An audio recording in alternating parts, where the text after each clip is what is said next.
Hi, and welcome back to UPS's podcast. This is episode 2. I've got with me a good friend of mine and now a business partner, Stephen Parker. I'd like to introduce him, and hopefully you guys all get to know him a bit, and we'll probably just freelab a little bit and see where we get to. So, Steve, welcome to our official first guest of our podcast. Thanks for joining us. No problem at all. I suppose our guests might want to know a little bit about Steve Parker, how you got into the industry, a little bit about yourself as a starting point. Yeah, I suppose it's like all of us. We start from the beginning, in the sense of trade background, joiner. Yeah. Worked for a small building firm in Warrington. Served my time as a bench joiner, working for Greenhalgh's Breweries for maintenance contracts. That's where I sort of evolved into maintenance, really. And then from there, went on to maintenance in Warrington, for normal repairs and various things like that. And then we got into moving into private sector with Connaught, which we discussed, and probably took a more senior role into site managing. Connaught's your first managerial position? Got promoted from being a joiner in was Golden Gates Housing. So I went into a foreman role, then into a divisional manager for Connaught and Bramall's, looking after capital investment. So out of interest for our listeners then, so sort of your apprenticeship back then, I mean, I'm a joiner as well, so sort of standard 3 years at college? Yeah, it was 3 years at college. Did the advanced craft certificate as well, where we went into national trials. As the competition thing got put forward for that. Then I did night school because I wasn't allowed to go have time off work for doing it. I did a ONC 2 years at night. Is this while you were at Golden Gates? This was Golden Gates. Then did a HNC for 2 years, and then because I got the qualification, there was no further advancement in the workplace, which again links, I suppose, with the philosophy of sort of investing in people and embracing it's pointless having the training and paying for the training and support, which they didn't do because I did on my own time, but they were aware of my qualifications. And then I just evolved into a different role. And then, so what sort of age were you then going into sort of your first management role at Golden Gate? 22. 22. So you must have known at a young age then that management was a direction, because to be at 22 and taking yourself on those own courses, I mean, I was a little bit later. I did the HNC, HND, but I was sort of maybe 24, 25 before I did that. You must have known from an early age that management was your path. It was, I suppose it's drummed in. My dad was a building control officer, and he did a joinery, and I could see that he was doing like a managerial role. So it's sort of like I'd say peer pressure type thing to say, I'll go and do the education side of it. And then that sort of like triggered an understanding that I was getting frustrated on site as an operative with managers telling me how to do something which I knew was wrong. So then that's where it sort of evolved into wanting to tell people how to do the job. So it's more technical then. So I started off as it was like technical officer, inspector role type of thing. Is that fully off the tools at 22? It was fully off the tools, It's probably because I was useless at being on the tools, to be honest with you. But it was. So that's how it developed, So from Golden Gates, you then went to Connaught's. Went to Connaughts, which I believe is where we met, if I remember correctly. Yeah, I believe so. So it was, again, I suppose it's because we've worked with people in the industry at Golden Gates. It was a contact who was the director who got me into Connaught at the time, which was Phil Penn. And I suppose that's where the link of Phil Penn, yourself, and I took on a role as a project manager. It was based in Widnes at the time. So I was 26-ish, something like that. Young in that position, really, but years of experience because I started young being a manager. So I was a project manager over a couple of locations in the northwest, and that's where we met on doing refurbishment, kitchens, bathrooms at can never remember. It was on the North Wales side of it. North Wales, wasn't it? Yeah. Yeah. Yeah, we were doing a kitchen program. Yeah. Yeah.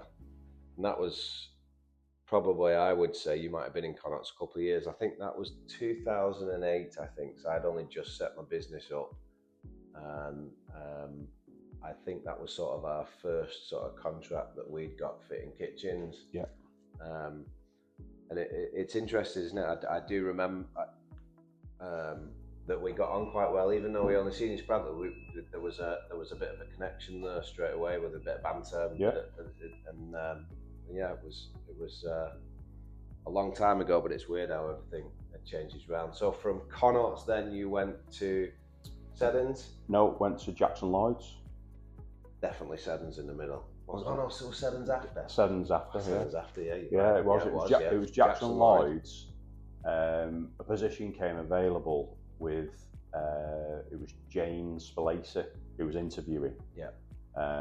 Bit of a random phone call really from an agency, I think it was. Said, got a role coming up where they can't fill the role. Would you be interested? But it's a little bit more of a, rather than project manager, it's been more of a branch manager, which was a natural progression.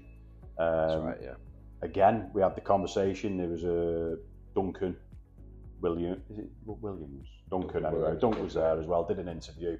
I actually said to him, I think probably the role's stretching me to my limit, but yeah, I can do repairs. Yeah, I can manage people, and you know, I can talk at different level side of it. And he said, well, there's a branch here. There's going to be Jane, who's the director in there, but we want someone to look after that branch, which was the one in Preston, the Community Gateway. So when we got there, obviously, it went from probably dealing with 3 or 4 different subcontractors, maybe 10, 15 people, to the best part of 150 guys, full branch, parts department, dealing with clients, contracts. It was mobilisation, implement it, put in process and procedures, and get everyone motivated because they were union orientated, a bit angry with us for taking them away from the council. Was it daunting that? I mean, what were you there, 27, 28? Yeah, that's all I would have been, yeah. Well, it was even worse because on the day they arrived, one of the directors who was supposed to be looking after me left the business, and they never told me. So I turned up on day one for induction. There was no one there to induct me. Right. So I walked in and met all the staff saying hello, and I'm waiting for people to come and induct me. Yeah. And then it was a phone call going, well, you're inducted to the firm, you've met everyone, crack on. Yeah. But then it was quite clear that we needed some reliable contractors to fill in the gaps. Yeah. And then it was them connections, I suppose, from previous employment then started you getting involved, albeit it was through another contractor at the time because you were just setting up in that period. It was... I think that was, you gave us our sort of first break really from being, again, the relationships that you build on site. I think they are, they can carry you a long way, can't they? Because when you did move from Connaughts to Jackson Lloyd's, I remember the phone call. I've just got this job. I've got loads of voids that need doing. I've got loads of rewires. Can you come down and help us? And that was sort of UPS's, a massive part of UPS's journey to be able to start, doing some bigger works and some more contractual work. Yeah. I remember at one point, someone saying above, didn't they? What's all this? Why are we paying UPS so much money to do all this? Like, well, we need someone to do the work, don't we? Yeah, there was lots of challenge from different parts of the organisation to say why you're doing it. Yeah. But it's inevitable you use people who can do the job, innit? Yeah. So from Jackson Lloyd, then it was Seddons, wasn't it? It was Seddons, yeah. Yeah. How was that? Again, that was, I suppose it was probably a strange transition going from being my own boss, really, going in and looking after that branch, to back to reporting in to more of senior role type thing, where you're around the table in the like board level, looking after repairs and maintenance for them. That was my first exposure to TUPE transfer, because at the time it was moving staff from one business to another. Seddons to Novus, was it? It was still Seddon Property Services before they went to Novus. Right. But yeah, it was that split from the company. So at Plover Lane, where I was based in construction, where it was about £3 million, we're transferring that over to about £30 million worth of turnover, but more of a national type role, reporting into chief exec level. Which again, that's got there's all them barriers what you used to have gone, where you've now having to talk around the table about profit and loss, why something's not working. If it is working, how do you make certain other branches work right? So we had around 36 offices around the country there. I was swanning around everywhere. I was going to say, so you were national with that, weren't you? So you were all over the place. All over the place. You had mobilising a client in Croydon, one in Bristol, one in Bathgate, which is in between Glasgow, Edinburgh, and Durham, which was a big organisation called Home Group. Do you need to be a certain type of character to do that? Because I mean, I'd find that hard to be away all over the place. It was basically Sunday night driving down to London, so early morning. It's pointless staying over. Yeah. And then it was Friday night getting back home. So it was Sunday to Friday away from family life, if you like. A lot of family pressure. Yeah. And that's where I was. Pressure on yourself mentally, does it affect you as a person? I mean, is that one of the reasons why you looked to move away from there because of all that? Or definitely, the pressures are, especially with the tiredness of driving, doing like 7.5 hours worth of driving a day when you go in between like Bristol to Bathgate, driving past the turning for the 62 to home at about 8 o'clock at night, thinking, why am I driving up here? What am I doing? And you get there and someone's messed up the appointment for the hotel. Yeah. So what broke me was I was turning up at 12 o'clock at night, turned up at my hotel, and the PA who booked the wrong month. So I got there at 12 o'clock with no hotel, so I had to keep in the car for a meeting at 7 o'clock in the morning. I just thought, there's got to be something better in life than this. Great pay, help me support, getting set up, bit of stability and everything. But the reality is, it's too draining. You couldn't do it. I think I did 3.5 years, and just thought, you know what, it's not right for me. There was a job advertised again back at Golden Gates, which was a heating install. Oh yeah, right. And we met again. Yeah, and that's although we did do a few bits for Seddons, didn't we? But not loads. No, it was different types of work, and because it's spread out everywhere. Can you go and do this hotel in thinking in London? I don't think so, Steve. Yeah, that's right. Who wants to commute to London? Yeah. So I went to the Golden Gate side of it, which was ironically a project for doing gas installations. Yeah. Again, it was that phone call of, I need a trusted contractor to deliver X amount of work. Yeah. Picked the phone up to you and said, is it something you're interested in? And you had the team already set there. So. Yeah, wasn't it? Yeah, so gas, I mean, for our listeners, I suppose, gas really, although we were a gas safe company, we weren't really set up to do that type of work. But again, when someone that you built a relationship rings you up and needs they've just moved to a new place and they've got, they need a lift with something, you try and accommodate it, don't you? Because you don't want to let that person down, and you've built a relationship, and it's good, and it was good work, to be fair. Yeah. We did that heating contract for a couple of years, I think, didn't we, before you moved? It was, yeah. It was, I think it was a 2-year contract. I think we ended up completing it within like 16 months, something like that. Yeah. So we were ahead of schedule, saved money for the clients, the value for money. So I was ticking all the boxes, great for that type of role. But the role was a sort of lower management type of role. There wasn't much progression there, was there, for you? Or it didn't stimulate your brain enough? So the sort of promotion opportunities, you could quite see that they would have been diminished if you did that transfer, because you're chooping out staff, you're going to assimilate into particular roles. And then again, I suppose the link with Phil came along with a phone call that he was working in Bootle in Liverpool for One Vision Housing. Yep. Said there's a nice role which is available if you're up for an interview. There's best part of 10-15 senior members of staff. First big salary I've gone for from when we went from Seddons. Interviewed it. The only problem is when I turned up on that day, my current boss was there as well for the interview, which was a bit awkward. Luckily enough, I'd booked the day off. I was selected as one of two. There was 2 positions, so I got one of the positions. And then again, I suppose it's the connections and networking and stuff like that. But it was when I first met another guy, which we'd worked it's still currently working for the organisation he set us up with. Yeah. So again, it's contacts, and there's contacts. You know, and again, very for us, again, very grateful in all the places that you've gone.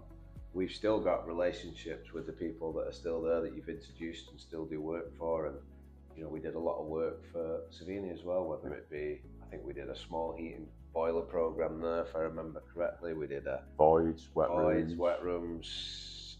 We did a rendering contract for a bit as well, if I remember correctly. Yeah, pointing and rendering. Yeah. You know, and again, that's all through relationships. Nothing underhand. It's just, can you do this job? Do me a good job. And you know, it's a great way of doing business, I believe. And I suppose that probably leads us a bit to where we are now. We 3 years ago, would it be 4 years ago? It's going to be 4 years in November. Yeah, I mean, me and Steve have always kept in very close contact because we've always worked together. I felt there was an opportunity through conversations to sort of say, hey, you know, from listening to you and speaking to you as a friend, maybe the time might be, we've got a position, would you like to? Do you remember that conversation? I can remember it. I was dry. I was actually hands-free at the time, and I think I was probably a bit frustrated with way things were going in the current job role. I was in a senior role. You know, I had a good relationship. You know, again, I hope I've never burnt bridges from places I've left. I've always left on good terms and been able to go back to the places I've left.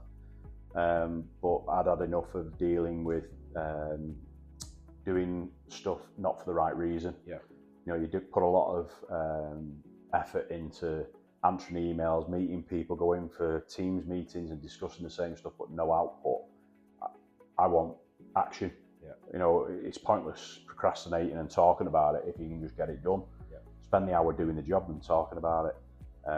So yeah, I can remember I was driving towards me home and I rang you and I think I said, I think I've had enough. Yeah. Just to sound not necessarily out, was there a job? It was just I think you were what do you think I should do? Yeah. Frustrated. I think it was. You were just frustrated. Yeah, and then he said, well, why don't you come and have a chat with yourself and John, which we came in, had a chat, put out some ideas, didn't we? And went from there. And you know, I'm very, very grateful you joined. You know, your experience that you've brought to the table is brilliant. But I'd be interested to know from your point of view, how have you found that transition then from, you know, you talk about all the places that you've been to in your career, the Jacksons, the Seddons, the Novus, the Savini. These are big corporations, aren't they? You know, massive structures to sort of come into a small to medium enterprise, wearing all the different hats. But how have you found that transition? I think the actual sort of like profile of work, due to my different roles over my career, where you go from talking to operatives getting a job done through to setting up and running and managing the sales or the contract, the work is easy to settle in because it's more variety. You've got to do more. You've got to have more hats, haven't you, in this kind of role. I think the hardest part was getting out of my brain stuff what's instilled on, like what I think I've used it using like corporate decisions, where it's more black and white in corporate decision. Is that is a 0 and that's a 1. So therefore, we want ones. Let's pick that one. Yeah. Where, you know, we're a tighter knit company where individuals have great skills for certain items and poor skills on other, but they're juggling more or spinning more plates, kind of thing. There's got to be more flexibility. Yeah. There's got to be more compassion. There's got to be more empathy. If I just applied that mindset to this current role, what I had at the time in the corporate pond, it just wouldn't have fit. Yeah. I don't think you'd end up making more enemies and upsetting more staff. And at the end of the day, the staff are the people who do the work. Of course, we're sort of steering and moulding and getting the opportunities on the table. But the reality is the guys on the shop floor are doing the work, what pay the bill. Have you found it difficult to transit, or? It's took a good 12 months. You know, it was 12 months, and I'm still adjusting. And you know, even personalities. My personality versus your personality versus Abby's versus Nick's versus, everyone's got their own quirks. What's getting used to. It's when you're sort of like in a faceless, soulless corporation, you don't take them things into consideration because it's just a chat around a meeting table and a decision. Where it's more personal, isn't it? When you say something, you can say something which is a bit blunt and upset someone, and the other person next to it aren't upset by it. So you have to juggle your personality a bit more, which I found hard to adjust to, but is a better overall feeling of enjoyment and fulfillment of the role. That's interesting. And what about business owner to employee? Have you found is that different to, when you're going into sort of the bigger organisation? I know there's probably a great big lovely wage packet and thing that comes with that, to having that feeling of this is part mine, or I don't know the right words, but I suppose that is it's business owner to employee, I suppose. I think it's part of a sort of, I suppose, mindset type of thing, that because you own a business, you're making more personal decisions about things, rather than about what's the best for my sort of like one-to-one or appraisal. Like you can make decisions where someone says you're not making enough money, and it was always about you're not making enough or you're not doing enough, so you throw all the efficiencies in. Where now it's more like, well, if we sort of support the operatives to make certain they're driving correctly, not speeding, not damaging the vehicles, that cost where you hired a vehicle previously and you just give it away, and you might get fined 10 grand, and someone goes, well, you've lost 10 grand, but it's from a different division, so no one cares. To everything impacts everything. So there's almost more purpose to each line. It's more purpose, it does give you more purpose. And plus, obviously, then you can see that support, the taking the time to talk to the individuals who caused the problems, changing their mindset about it. You can see the outcome at the end of it. It doesn't just get disappeared into someone else's pocket, in the sense of, in a corporate world, it's about zero, the people. you're gone or whatever. So you've not made your target this year. I know you've just made us 3 or 4 million quid last year, but thanks for coming. Off you go. No, it's really interesting. Well, that's, I think, everything that I had to ask Steve. I really appreciate your time and coming in. I hope that's insightful to a bit of background to where me and into a bit of background about Steve, how we've met, the importance of having good relationships in business, and I think that was quite good. That I think. Right.